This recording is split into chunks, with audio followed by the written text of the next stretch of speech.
Welcome back. It is Adrienne Lawrence, and many of us have seen gas prices, prices of food, and all other prices really surge, and it is bringing a fair amount of concern out there. But fortunately, we have a gentleman with insight here.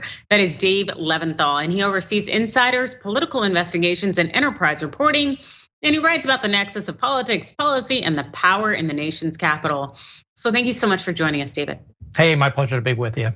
Yeah, so we're seeing historic rises in costs here. Can you please tell everybody, if you can, of course, at bottom, why is this happening? Well, I mean, we might want to get a whole team of economy professors in to actually get to the bottom of truly why this is happening. And the short answer is that it's not one reason, it's not two reasons, it's a multitude of reasons. And it stems from spending habits on a personal level to the most macro and global issues, such as the war in Ukraine and the COVID pandemic, government spending, supply chain issues. You could go on and on and on. And all of that does factor in to the current conditions that we're facing right now, and that all Americans are facing very acutely in their pocketbooks.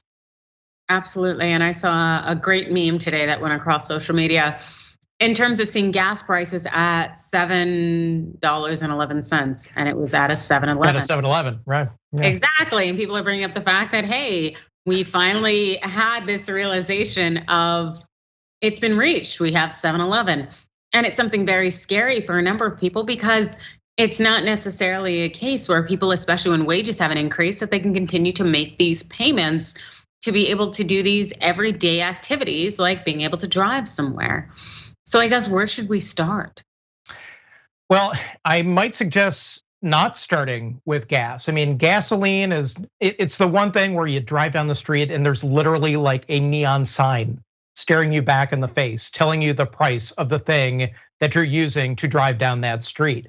But when you think about childcare costs, healthcare costs, those are the ones that don't have flashing lights, but yet can, in a situation like this, economically speaking, be the ones that can be the most damaging. I mean, $1 today just simply doesn't buy as much as $1 a year ago or even a few months ago. And when you have a high inflationary type of situation as we're experiencing right now, that manifests itself in lots of toxic ways that go well beyond gas. That's not to underplay gas, especially if you run a small business or you're in a situation where you're going to be using $50, $100, $200 of gas per week or per month, or for that matter, if you own a big business and you rely on that to get your trucks back and forth or whatever the case may be. But it does go far, far beyond that. And for consumers, they have to be looking also too at lots of those kind of quiet, silent costs that you just don't see and hear as much of, but yet could really hurt you because of the situation that we're in right now more than ever. Absolutely, and I myself, I've been to the grocery store and seen things that I'm used to being $2.50, being $2.75, or being $3, and that really adds up at the end of the day. And I know that we've seen the GOP pointing fingers at Biden, and I'd like to assume that, hey, I can't trust the GOP, so I don't necessarily know where they're going with this, but I'm going to assume Biden isn't the cause. But I guess if we're looking to point fingers or trying to figure things out, and I know you mentioned there are a lot of causes in effect, I guess what should we tell people? Well, one thing to know is that the president of the United States, even though Republicans are going to do everything that they can in a political context here in the 2022 midterms to tie this to Joe Biden, to put this on Joe Biden, or for that matter, any president of the United States, is limited in what they can do. We don't live in a command economy. This isn't the Soviet Union of the 1930s. So as a result, the economy is going to kind of do its own thing regardless of what the government does.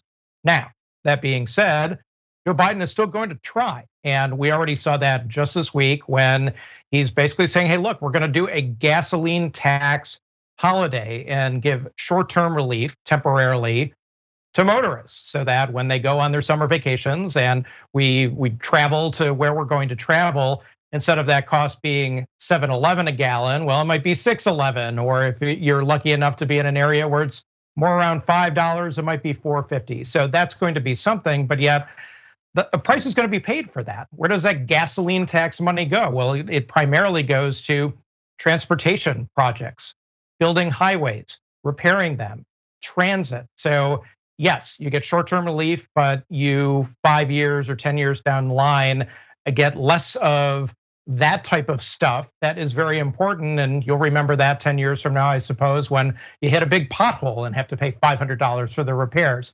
But Joe Biden's gonna be doing things because in essence, he's getting criticized left and right, including from some Democrats, that he's just been too silent and that he hasn't been as proactive as he needs to be. So expect going forward, Adrienne, a louder, more proactive, more active Joe Biden when it comes to the specific issue of inflation, which is one issue among many, many economic issues that we're all facing right now and that are going to factor into the 2022 midterms.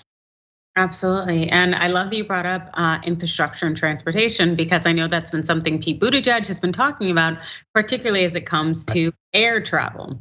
And as someone who is coming to you from a hotel room and had multiple flights to get here, I know how incredibly important that is, in part because, hey, it cost me what, $500 more than it usually would to get to my destination. And that's something that we're also seeing when it comes to the rise in costs and prices. So it seems that, at least from my end, that it's in the control of corporate America. Maybe they're trying to make a little bit more because they lost a little bit more when it came to the pandemic. It definitely seems that something is going on, but it's not necessarily in the favor of the American people. What are your thoughts? Well, some progressives along these lines and others have said, well, hey, wait, it's the very, very wealthy individuals in this country or corporations that are locking up a lot of value, that are in essence, they're making tons of money. Some businesses are not suffering at all. You look at, say, the meatpacking businesses, you look at transportation businesses, and they're doing by and large really, really well. So as a result, there are ideas that are floating around, some of which are probably more realistic than others, to do a couple of things. Number one, tax profits more. Number two, tax investments more. So capital gains tax is an issue that you're hearing a lot of too. And then kind of on the other end of the spectrum, price controls. Now that's something we don't hear a whole lot of, but there is actually recent precedent in the sense that when we were right in the initial offing of the COVID-19 pandemic in early 2020, Donald Trump's administration put some price controls on products that were deemed to be essential and necessary to fighting the pandemic, like N95 masks and other types of medical supplies. So you have some progressives saying, well, hey, why can't we do that with other things like food? Like when you go to the grocery store, if a price of milk is just simply too expensive for somebody to afford, well, why can't the government step in? Now, there are ramifications to that, and there would be potentially problems with that happening too. But these are some of the ideas that, in a situation where people are getting a little desperate and there are real political considerations to consider, that you start talking about in a way that you wouldn't be talking about otherwise. Absolutely, and it seems that a number of people are having this conversation, in part because, as we mentioned, it's hitting people's paychecks and people's abilities to feed their family, to pay rent, and we already knew that we were in a housing crisis to begin with, and it seems like there are a number of conversations that need to be had, and yet there's not a number of actions that are taken, unfortunately, especially when we have this elected leadership that is supposed to be looking out for the people, that's not necessarily doing that. And so when it comes to political investigations, which I know is something you specialize in, and really looking at who is looking out for the people, what are you finding?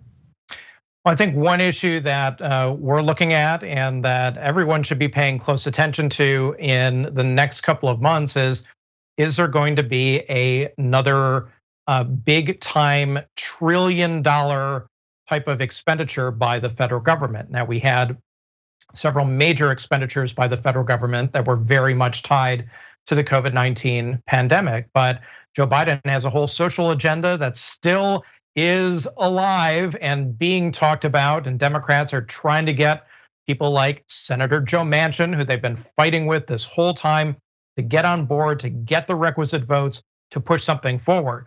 But if you're spending $1 trillion or $1.5 trillion in an inflationary environment such as this, then that type of government spending could actually, in some economists' perspective or from some economists' perspective, exacerbate inflation and actually make the problem worse instead of making it better, even if it would do lots of potentially good things for the country. So expect that to be a particularly poignant, important, dramatic, and very controversial storyline as Democrats and Republicans fight it out all the way into early November.